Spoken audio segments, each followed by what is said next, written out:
Nagsimula ang pelikula kay Mike Wade na kakapasok lang sa isang construction company. Kasama siya sa demolition project ng isang lumang gusali.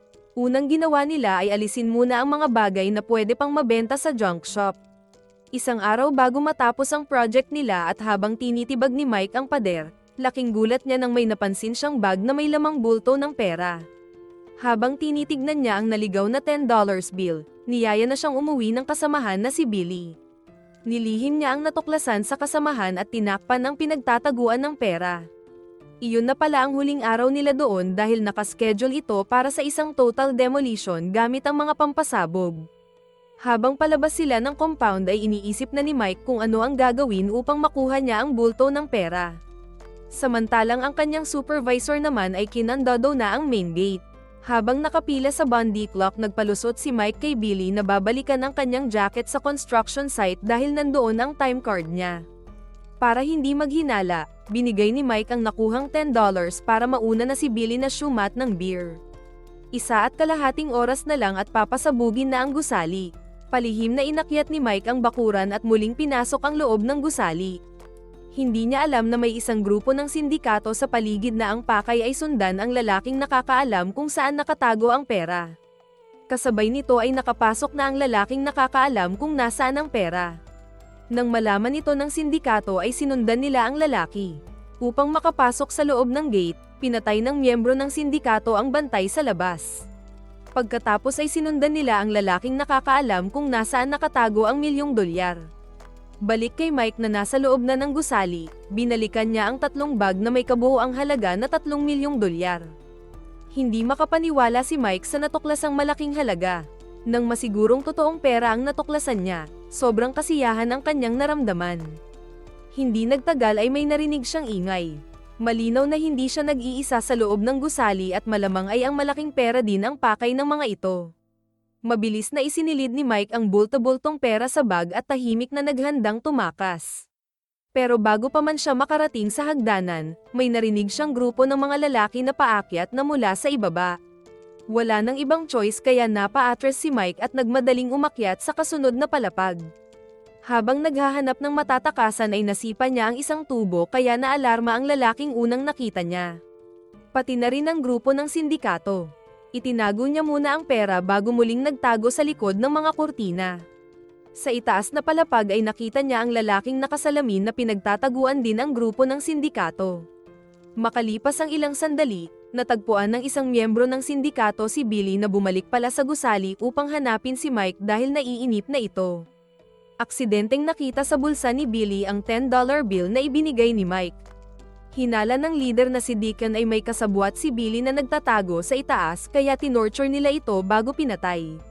Dahil sa matinding shock at galit sa pagkamatay ni Billy ay napasigaw si Mike sa galit kaya nalaman ang lokasyon niya ng sindikatong grupo. Nakonsensya si Mike dahil nadamay ang kanyang kasamahan. Nais niyang ipaghiganti ang ginawa sa kanyang kasamahan. At dito na nagkamali ang buong sindikato. Dahil ang hindi alam ng mga gunggong na to.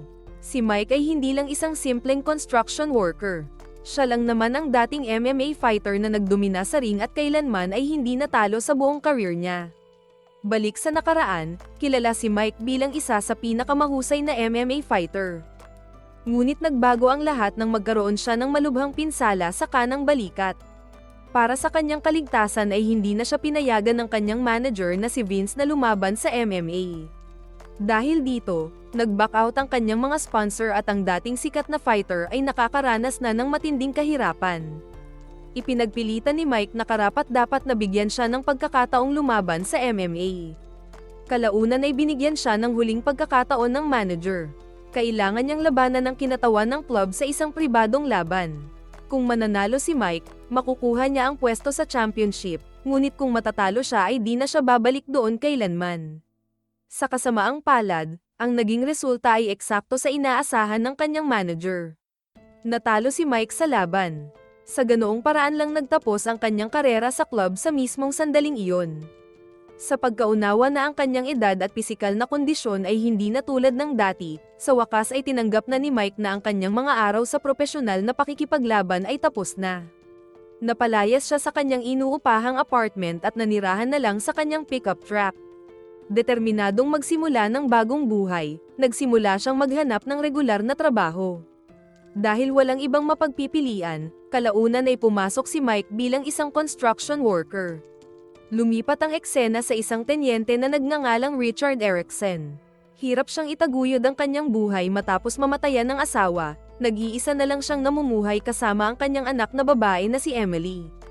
Ang sitwasyon ay naging mas nakakadurog ng puso dahil ang kanyang anak na babae ay nagdurusa sa malubhang kanser. Ang paggamot sa kanya ay nangangailangan ng mamahaling chemotherapy at kulang ang sahod ng tenyente para sa gastusin nilang mag-ama. Nagsabi na rin ang nurse ng anak niya na hindi na muna magseserbisyo hanggat di niya nakukuha ang kanyang sahod. Samantala, sa loob ng isang kulungan sa parehong lungsod, ang inmate na si Lando ay pinilit na ilipat sa East Block dahil may gustong kumausap sa kanya doon. Parehong makapangyarihang drug trafficker si Lando at Damian. Ngunit gumawa si Lando ng isang pagkakamali. Ninakaw niya ang pera ni Damian at itinago ito kung saan. Tinanong siya ng tauhan ni Damian kung saan niya tinago ang pera. Nang di siya umamin ay sinaksak siya nito at binugbog. Lumaban siya ngunit agad silang naawat ng mga prison guard na kasabwat ng sindikato. Habang nasa clinic, napanood ni Lando sa TV na ide-demolish na ang lumang ospital. Sa pagkaunawa kung ano ang ibig sabihin nito, mabilis na nakaisip ng plano si Lando. Hiniling niya kay Tenyente Erickson na ibalik siya sa South Block ng kulungan, at nag-alok ng malaking halaga na maaaring magamit pambayad sa gamutan ng kanyang anak na babae. Gayunpaman, nang casual na binanggit ni Lando ang anak na babae ng tenyente, agad na nawala sa sarili ito. Sa galit ay sinalya ng tenyente si Lando. Kinabukasan, sa kawalang pag-asa na makakalap ng malaking halaga para sa sakit ng anak. Tahimik na binalikan ng tenyente ang bilanggo at tinanong ito tungkol sa pera. Sa pagkakataong ito, sa wakas ay isiniwalat ni Lando ang katotohanan.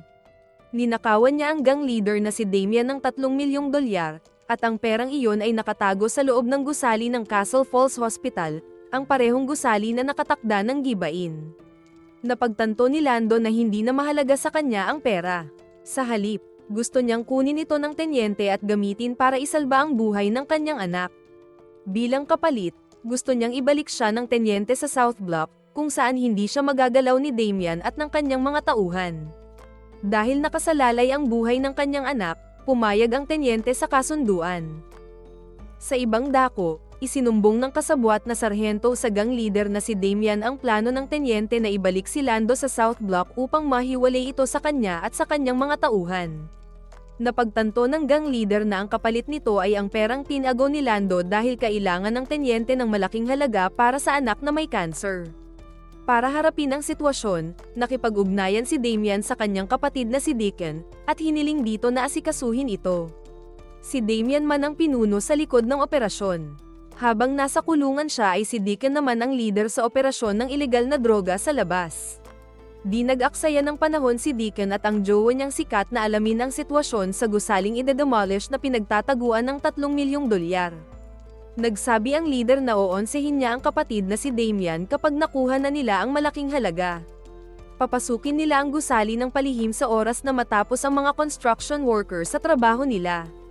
Balik sa kasalukuyan, ang grupo pala ni Deacon ang interesadong mapasa kanila ang pera at ang tenyente pala na may anak na cancer ang lalaking nakita niya na nagtatago sa kurtina. Hindi nagtagal, habang nakikipaglaban, mula sa likuran ay hinampas siya sa ulo ng armas ni Kat at na-corner siya ng sindikato. Ganoon pa man, nagawa ni Mike na makawala at tumakas sa pamamagitan ng isang basurahan sa labas ng gusali. Sa kasamaang palad, nandoon ang tenyente na agad siyang hinostage gamit ang kutsilyo. Binalaan nitong papatayin siya kung hindi niya sasabihin kung saan nakatago ang pera. Ngunit iginiit ni Mike na isa lamang siyang construction worker at walang alam sa anumang pera. Sa isang punto, saglit na naging kampante ang tenyente. Sinamantala ni Mike ang pagkakataon at inatake ito. Ang dalawang lalaki ay mabilis na nahulog sa isang matinding labanan. Ang kanilang labanan ay biglang naputol ng mag-warning shot ang isa sa mga tauhan ni Deacon at nang tutukan sila nito ng baril. Sa mabilis na pag-iisip, nagtulungan sina Mike at ang tenyente para mailihis ang pansin ng armadong lalaki. Sa kalituhan, nagawang malupig ni Mike ang lalaki at mapabagsak ito, ngunit paparating na ang mas marami pang tauhan ni Deacon. Dahil wala ng oras, walang ibang mapagpipilian sina Mike at Tenyente Erickson kundi ang tumakbo. Samantala, iniutos ni Deacon sa kanyang gang na harangan ang bawat pasukan at labasan ng gusali. Sinubukan pa niyang makipagnegosasyon kay Mike sa pag-aalok ng isang may pagkaganid na kasunduan. Ibigay niya lang ang pera at hahayaan nila siyang mabuhay. Hindi kinagat ni Mike ang alok at mas piniling tumakas. Di nagtagal ay natrap siya ng mga tauhan ni Deacon. Ginamit niya ang fire hose upang makadaan sa bintana. Ngunit nasa ibaba si Deacon na pinaputukan siya kaya napilitan siyang bumalik sa loob ng sumunod na palapag. Malas niya lang at nandoon si Kat na pinaputukan siya ng automatic rifle. Nang ma-corner siya ay biglang dumating ang tenyente na pinukol ang kahoy kay Kat. Nang mapa-atres ito ay napagkamalan ng mga nasa ibaba na si Mike ang nakatalikod. Paulit-ulit nila itong binaril hanggang sa mahulog ito. Nang hilakbot si Deacon nang malaman niyang ang jowa niyang si Kat ang napatay nila. Durog sa pagkawala ni Kat, sumumpa si Deacon na hindi nila palalabasin ng buhay si Mike at ang tenyente. Sa ibang dako sa loob ng gusali, habang ginagamot ng tenyente ang sugat sa braso ni Mike. Naikwento nito kung saan galing ang pera at sino ang mga sindikato na nagkaka-interes dito. Muling tinanong ng tenyente kung nasaan ang pera ngunit patuloy na iginiit ni Mike na di niya alam ang tungkol dito at nandoon lang siya bilang construction worker na may nakalimutan. Hindi nagtagal, inatake ni Mike ang isang tauhan ni Deacon upang makuha ang baril nito. Tumulong ang tenyente ngunit may isa pang may hawak ng shotgun. Muling tumulong ang tenyente kaya nakaligtas sila. Matapos ang laban, biglang itinutok ni Mike ang kanyang baril sa tenyente. Sa isang sandali, naniwala siya na baka kasabwat ng tenyente ang mga sindikato. Ngunit mabilis na nilinaw nito ang mga bagay-bagay at isiniwalat ang katotohanan. Ipinaliwanag niya na ang lahat ng kanyang ginagawa ay dala ng kawalan ng pag-asa. Ang kanyang anak ay may malubhang sakit at wala na siyang perang pambayad sa pagpapagamot nito. Nang marinig ito, sa wakas ay nagsimula ng magtiwala si Mike sa tenyente. Kinuha ni Mike ang isang walkie-talkie at tinawagan si Deacon, sinabihan niya itong pagbabayaran niya ang pagpatay sa inosenteng construction worker at hinamon na umakyat kung gusto nitong makuha ang pera. Pagkatapos niyon, kinuha ni Mike ang perang itinago niya at ibinahagi ang isang bag na naglalaman ng $1,000,000 sa tenyente. Hinimok ng tenyente si Mike na umalis agad dahil sa loob na lang ng 20 minutos ay sasabog na ang gusali, ngunit gustong maghiganti ni Mike sa pumatay sa kanyang kasamahan. Sa kanyang isip, karapat-dapat mamatay si Deacon at ang kanyang gang sa ginawa nila kay Billy. Ipinaalala sa kanya ng tenyente na ang gusali ng Castle Falls ay pasasabugin na sa lalong madaling panahon. Kung aalis lang sila, malamang na mamatay din si Deacon at ang kanyang tauhan sa pagsabog. Matapos itong pag-isipan, sa wakas ay sumang-ayon si Mike. Nagpasya siyang tumakas kasama ang tenyente. Samantala, sa labas ng gusali, ang mga opisyal ng pamahalaan at mga construction worker ay naghahanda na para sa demolisyon. Ang Castle Falls ay babagsak na sa loob lamang ng 15 minuto. Pabalik sa loob, hinabol ni Deacon at ng kanyang huling natitirang tauhan si Mike at ang tenyente hanggang sa rooftop. Pumalingaw-ngaw ang futukan sa loob ng gusali. Swertihan na lang kung sino man ang hindi tamaan ng mga umuulan na bala. Pinauna na ni Mike ang tenyente habang si Deacon naman ay inutusan ang tauhan na mag-abang sa labasan sa ibaba. Pagdating sa rooftop, hindi makaalis sa cover si Mike dahil patuloy ang pagpapaputok ni Deacon sa kanya. Nang mapagtanto na wala ng oras, sinabi ni Mike sa tenyente na kailangan niyang makatakas dahil may naghahantay sa kanyang anak na kailangang magpagamot. Hindi nagtagal, naubusan ng bala si Mike. Dahil wala nang natitirang bala, sinabuyan niya si Deacon ng pera upang malabanan niya ito ng mano-mano. Habang patuloy ang kanilang pagsusuntukan, nagkasalubong ang tenyente at tauhan ni Deacon sa ibaba. Ginamit ng tenyente ang kanyang kasanayan kaya di umubra ang tulisan. Pagkatapos ay ginamit niya ang truck upang makalabas ng compound. Sa rooftop, sa tindi ng labanan ng dalawa ay halos hindi sila magkandhaghulapay. Sa huli ay napatumba ni Mike si Deacon bago mabilis na kinuha ang bag na puno ng pera. Nagawa pa rin siyang paputukan ni Deacon habang tumatakbo pababa dahil alam niyang anumang oras ay guguho na ang buong gusali. Mabuti na lang at nakita siya ng tenyente na pinatalon siya sa truck. Kasabay nito ay tuwang-tuwa si Deacon sa rooftop dahil naiwan sa kanya ang nagkalat na pera at isang bag. Ilang segundo pa, Unti-unting gumuho ang gusali ng Castle Falls Hospital kasama ang gang leader na si Dicken. Habang humuhu pa ang alikabok, makikitang nagmamaneho ang tenyente papalayo kasama si Mike dala ang kanilang bag na naglalaman ng $1,000,000.